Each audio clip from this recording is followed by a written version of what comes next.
The former mayor of the great city of New York, Ed Koch, joins us. And Mr. Mayor, great to be with you. Great to have you back. And I want to talk about several things with you. But first, the rash of crime in New York City. We had the wilding incident last week in Manhattan, where people were shot throughout Manhattan.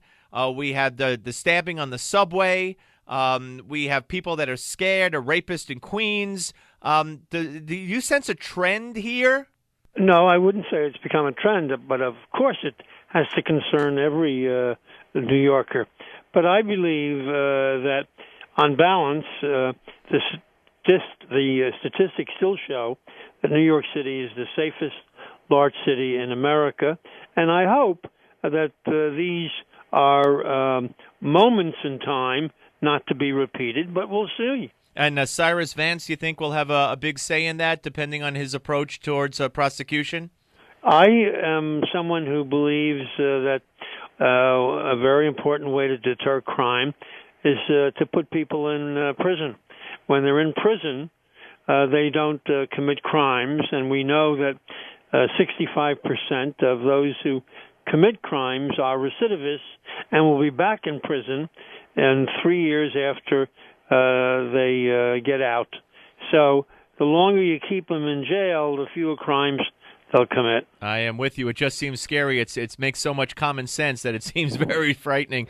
Right. All right. Let's move on to a piece that you wrote about a week ago, and you titled it "Let he or she that is without sin among you let him cast the next stone." Enough already. And that's the attack that is peaking now, but has been going on for so many years against the Catholic Church. And I hold in my hand a piece by Maureen Dowd, who likes to tout the fact that she's a Catholic because her brother's a devout Catholic, her family's a devout Catholic, and she's such a good Catholic that her op-ed over the weekend compares the way the Saudis and the Muslim world treat women to the way the Catholic Church treats women. I mean, to me, that's outrageous. Let me put it this way.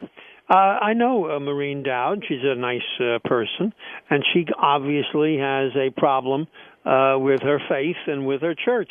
I'm not going to get involved in it.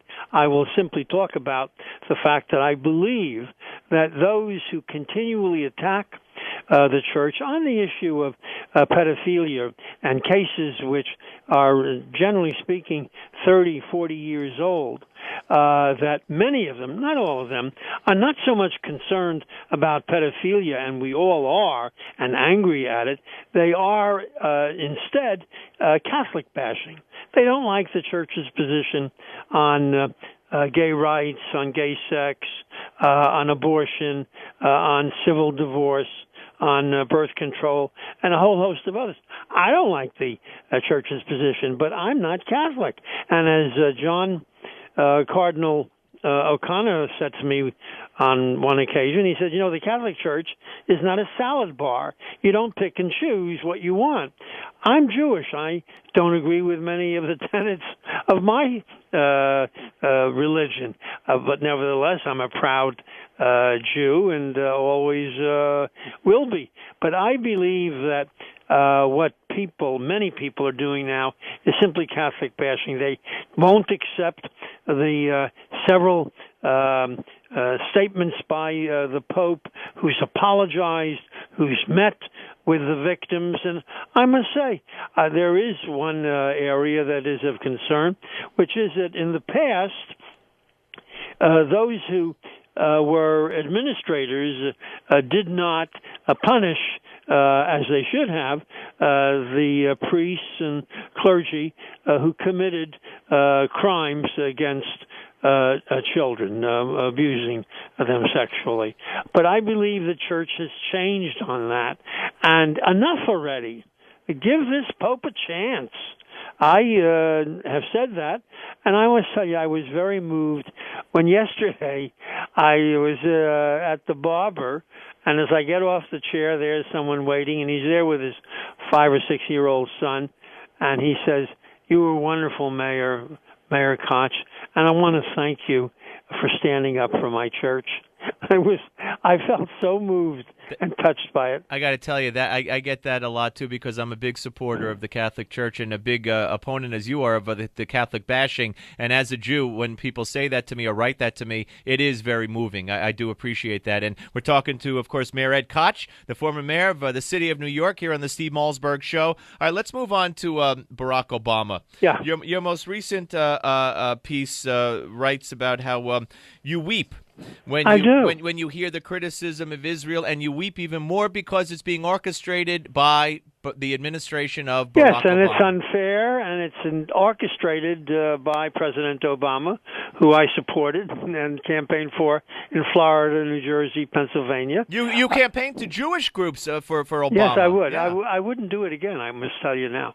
And the fact is that I believe it's deliberate on the part of the president that he wants to reduce the impact of Israel and the support of Israel, and increase the support that he is seeking amongst the Muslim nations. And it is a very serious crisis in my judgment. But I must say I'm really distressed with Jewish groups who don't speak up here. I mean, the silence is deafening.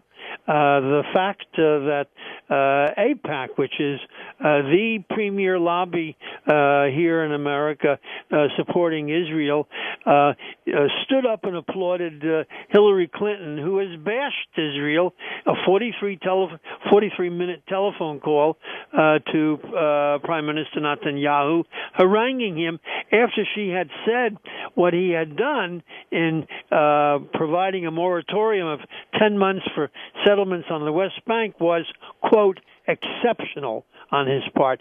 But she's doing what she's been asked to do, I think, by President Obama, and it makes me weep.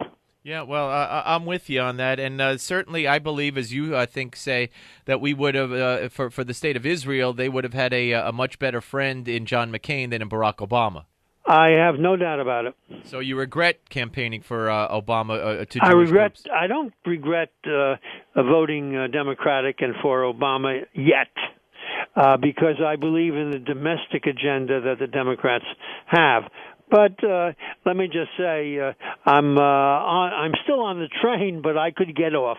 Okay, but as far as presenting Obama in a positive light to Jewish groups, as you specifically did during the campaign, do you regret that? I was in error when I said he was the equal of McCain in support of Israel. All right. No question about it. One more. Your column titled, "I Have Never Been So Terrified." You may be still on the train domestically with Obama, but internationally, I don't think you are, aside from Israel.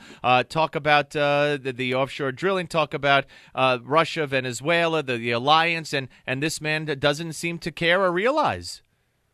Well, I happen to believe in offshore drilling. If you're objecting to it, no, I'm not objecting to it. No, I'm with you on it. I don't think he went far enough. But talk about the piece you wrote where you said you've never been so terrified. I've been never been so terrified because foreign affairs are strictly within the authority of the president under our Constitution.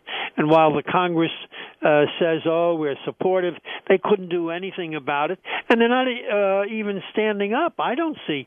Take the Jewish members of Congress. There are a lot of them. The senators, a lot of them who are Jewish. I don't see them standing up publicly and berating the president's policy with respect to Israel. He's cowed them all, and that terrifies me. And why do you think that is? What is I mean, is he holding something against them? You mean blackmail? No. I don't know. I don't think so. I believe that they've placed party obligations above obligations to their constituents. And do you believe there's going to be a sea change in the House of Representatives come November? I believe there's going to be a tremendous cataclysmic tsunami.